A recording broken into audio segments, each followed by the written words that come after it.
Hey, my YouTube brothers and sisters from other mothers, how are ya? This is Andy from Sutton. I just wanted to give you a quick video update here. I got a few things done, and all is quiet here tonight. I just got done cleaning up, but my last video was I wanted to show you how I was going to try and wrap up the fascia work between the base of the layout here. So this shit right here. So let's go. On the last video, over here, I didn't have from here over to the corner.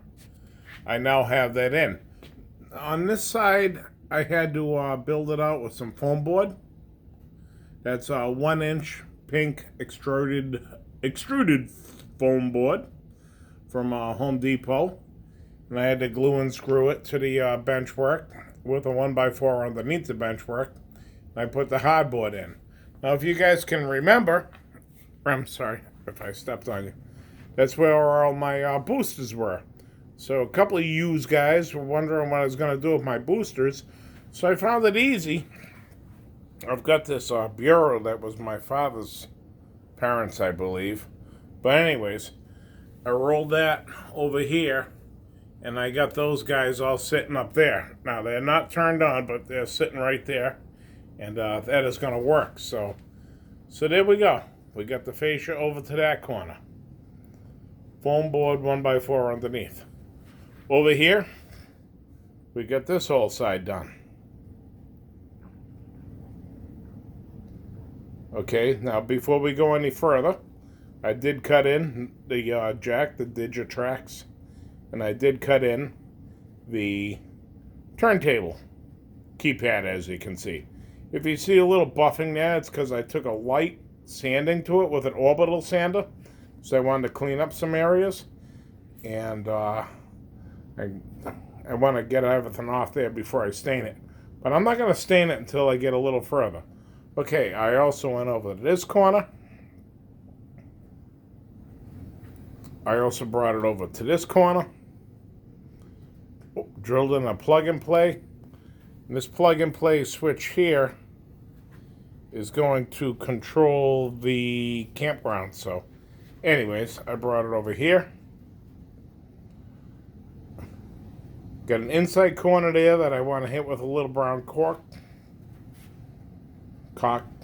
And then up and around here. Now, I had said that I was going to have this grand idea about having a shelf underneath, but that didn't quite work out. So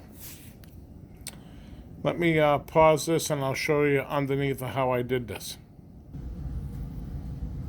So what we're looking at is underneath the layout here, and this is that curved section that I wasn't quite sure what I was going to do with. So what I did is I cut a bunch of that's 1x5 stock. I cut it all to the exact length. And then I glued and screwed them to the top, or I should say the bottom of the sub plywood there. And then I glued and clamped the living hell out of this. So this actually came out very nice. And it's solid. Over here, I did run that 1x4 up against the what you call the L girder. So I did run the 1x4 that way, and then the 1x4 in the face. Over here, same deal. What I'm trying to show you is I put a 1x4 on the flat up and underneath the L girder construction, and then I put a 1x5 on the face of that and the top to give you a nice solid build. So my clamps I had to buy. And there we go. Hold on one sec. Down the other end of the layout, I also cut in the plug and play switch for the lighting and another port for Digitrax. Already showed you these two in. And this guy in. So here we go. What I'm gonna do one more time is just show that the fascia is now somewhat complete. I got to caulk one inside corner. And I am going to stain it, but not now because I really need to get some more shit done before I get to the pretty stuff. So that brings us to my next step is, as you can see back here, just wide open. The mechanical room. So my next stop is to build a backdrop right there. Peace, my brothers. Thanks for watching. Comment, like, subscribe. What do you think, Rem? Remy? Remy? Remy? Hello? Okay, Remy's not impressed. But once again, maybe Dallas is. What's up, Dally?